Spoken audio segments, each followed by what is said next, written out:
everybody, welcome back to my channel. Today I'm doing the sapphic book tag. So this tag was created by Sapphos Library. I'll leave a link to the original video in the description. It's a really fun tag. I highly recommend you do it too, because it's so much fun. And for every prompt except one, I was able to recommend a sapphic book. So as someone who has not read very many sapphic books, I'm pretty proud of myself for that. So getting into the tag, the first prompt is Crier's War, an enemies to lovers trope. So for this one, I picked He Drives Me Crazy by Kelly Quinlan. I haven't actually finished this one, but I'm in the middle of it and I just don't see how it could go wrong at this point. It is so cute. Y'all, we're talking enemies to lovers, fake dating, cheerleader and a basketball player. I mean, this is like the combination of fanfiction tropes of my dreams, and it is so cute so far. I'm just loving it. I'm about halfway through it, so they're still like kind of enemies, but they're starting to like fake date, and you're starting to see more of their feelings come out, and it is just so adorable. I'm so excited to finish this one, and I couldn't just not recommend it when I am so close to being through it, and I just I'm so excited for it. The next prompt is Seven Husbands of Evelyn Hugo, a book about celebrity. So for this, I had to go with my favorite romance, Something to Talk About by Meryl Wilsner. Guys, this book, so this is like a workplace romance and featuring like a film producer, director. Honestly, I don't really know. I remember that bit, but she and then her assistant, and the way it's done is so well. I think like definitely romance, like workplace romances can just like breed weird power dynamics, and I love that this one did not do that. It was so sweet, and it is just like such a nice romance. And this one also has kind of fake dating in it as well. Can you tell I love fake dating? As and it is basically about this like director asks her assistant to go with her as her +1 to this awards show, and then like a picture of them is taken of like one of them whispering into the other one's ear, and then it goes like viral and everybody's saying that they're like secretly together, and so they decided she wants the publicity, so they decide to fake date, and it was just so cute, and there's such good family dynamics in this as well, and just it was just so adorable. So I highly recommend this one. There's definitely a lot of that like celebrity and Hollywood culture. Our main director person is an Asian American, and she's like up to direct this big like James Bond-esque film, and that's like a whole thing. So people are like, a woman and like an Asian American woman, what? And so she is like trying to combat those stereotypes, and like it's so like wonderful, because there's that commentary there about Hollywood and how sexist and racist and misogynist that Hollywood is, and homophobic that Hollywood is, and is really just and there's like that commentary there as well as an adorable romance. So I had to pick this one. This is one of my favorite romances of all time. I highly recommend it. The next prompt is Girls of Paper and Fire, a book with Asian rep. So for this one, you guys know I had to choose The Hen of Wars. This was such a good book, such a cute YA rom-com. Similar to the other one, there's kind of deeper themes. Definitely talks a lot about racism and colorism, everything that people of color have to go through in majority white spaces. This is set in Ireland, and the two girls are like the only two people of color in the school. They kind of start off as like natural enemies because of the one girl's cousin like bullied the other girl, but then they realize that they kind of more in common than they thought and start to grow closer. It is just such a sweet book, such a sweet romance that also has some like depth and commentary to it, so I really enjoyed this one. Alright, next, These Witches Don't Burn, a book with magic. So for this one, I picked Mooncakes by Suzanne Walker and Wendy Zhu. Have I been saying the authors? Anyway, so this is a graphic novel, super sweet, about a witch and a werewolf.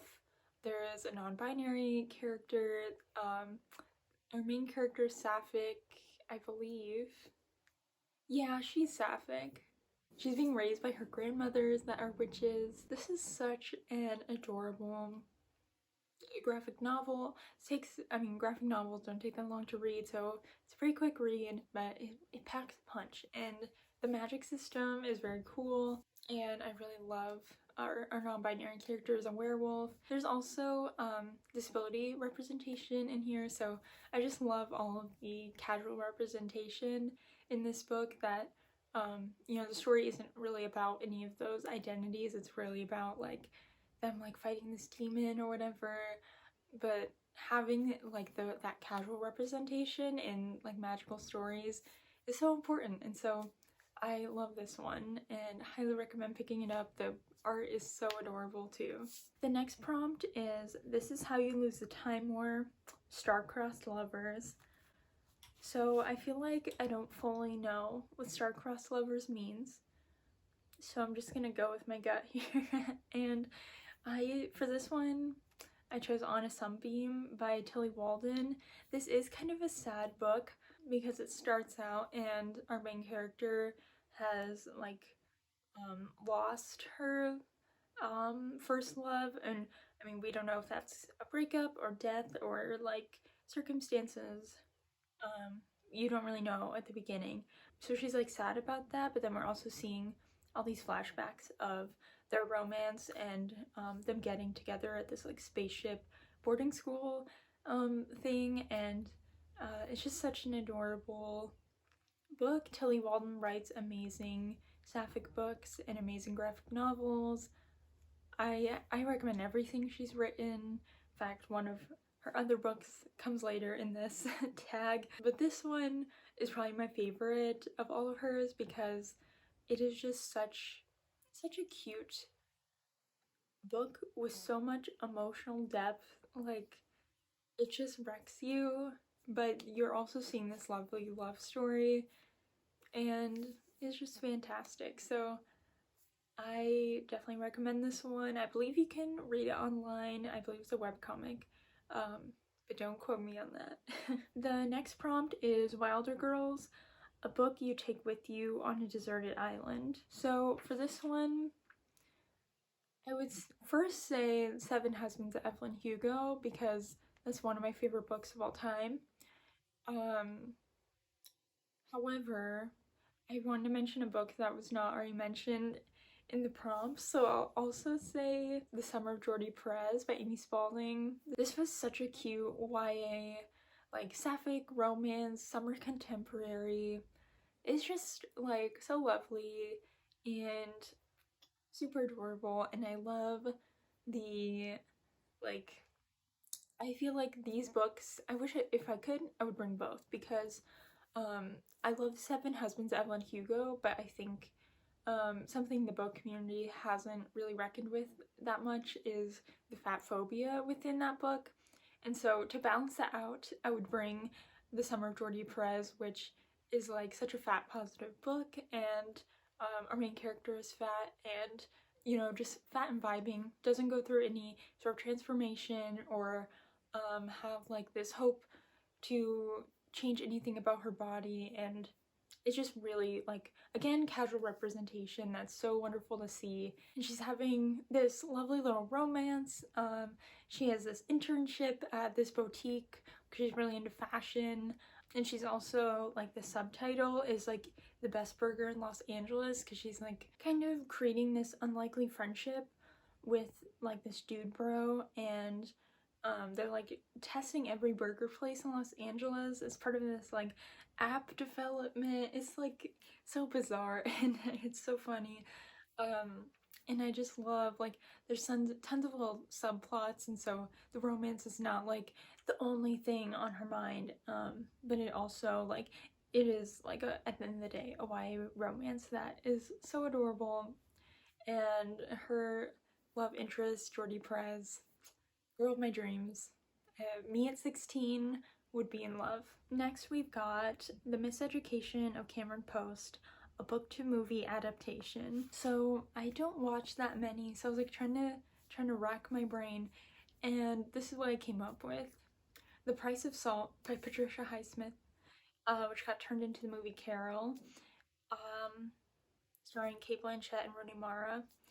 I love this movie. I don't love the book as much. It is quite good, but it is a little bit different than the movie. It's a little more weird, but I still wanted to recommend it because I think often when we think of sapphic books, we think of like the YA contemporaries that are like coming out like in the past 5 years.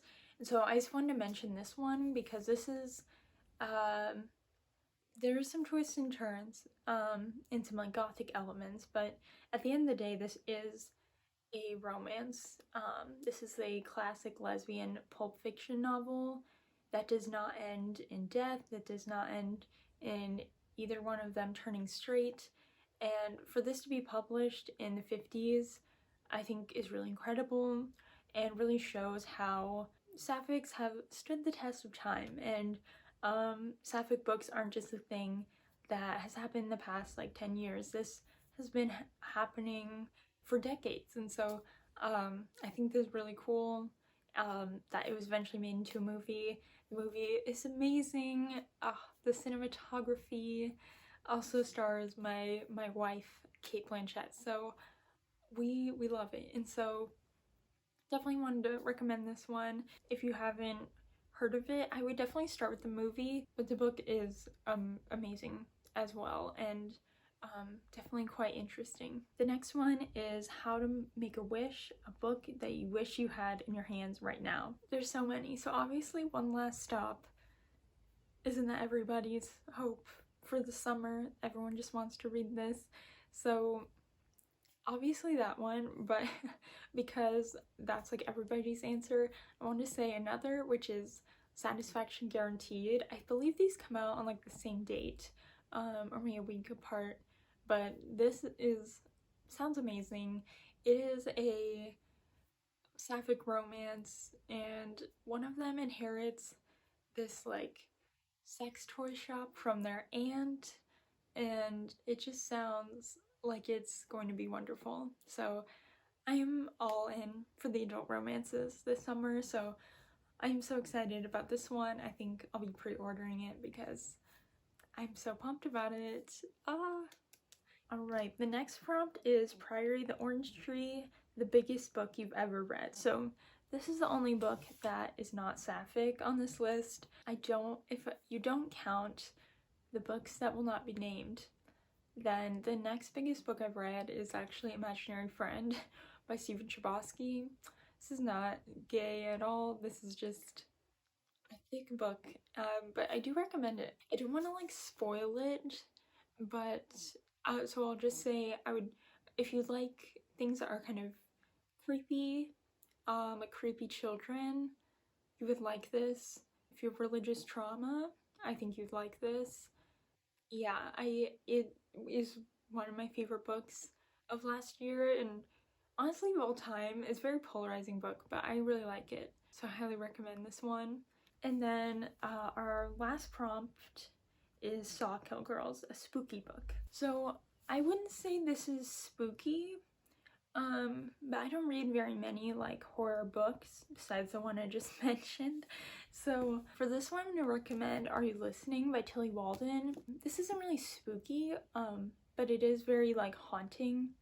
The subject matter in here gets a little dark, so I would definitely check out the trigger warnings if you if you think you might need that. The story graph is where I usually go for trigger warnings because it's crowdsourced, and so you can kind of see a variety of things. There's also like really weird magical elements and kind of just surrealist elements that are just kind of haunting. So I would recommend this book for being a little spooky. Honestly, several. What's the other one? The City Inside, is that it? There's another one I read by Chili Walton that kind of also has this energy of being just really haunting. But I would definitely recommend this one as being a little ooh. Finally, the last prompt is recommend a sapphic book. So I recommend all the ones I've said. They're all some of my favorites. But another one that I'll recommend is Pulp by Robin Talley. This is a really cool book that's dual perspective, featuring a girl in the 50s who is discovering pulp fiction as it comes out and kind of discovering her sexuality as a lesbian. And then there's also a girl kind of in present day that's like doing her high school senior project on pulp fiction and trying to figure out who like these authors really were, because most authors use pseudonyms, and in the way their paths cross is super cool. I just think this is really chock full of lesbian history and sapphic history that is so important to know. And I haven't read any of Robin Talley's other books, but I know she in general writes sapphic historical fiction and really puts a lot of thought and research into these historical elements so that you can really learn a lot about our community's history while also like reading this great book. And so I would definitely recommend this one, and just her as an author. I'd recommend checking her out if you're at all interested in that sort of thing. That's the end of the tag, so thank you for watching. Thank you to Sapphos Library for creating this tag. It was super fun to do. Again, I would definitely recommend checking out her video below. If you liked the video, you can give me a thumbs up. Comment below a favorite sapphic book of yours, one you're hoping to read soon, just a pride emoji, whatever you want. And I'll see you in the next one. Bye!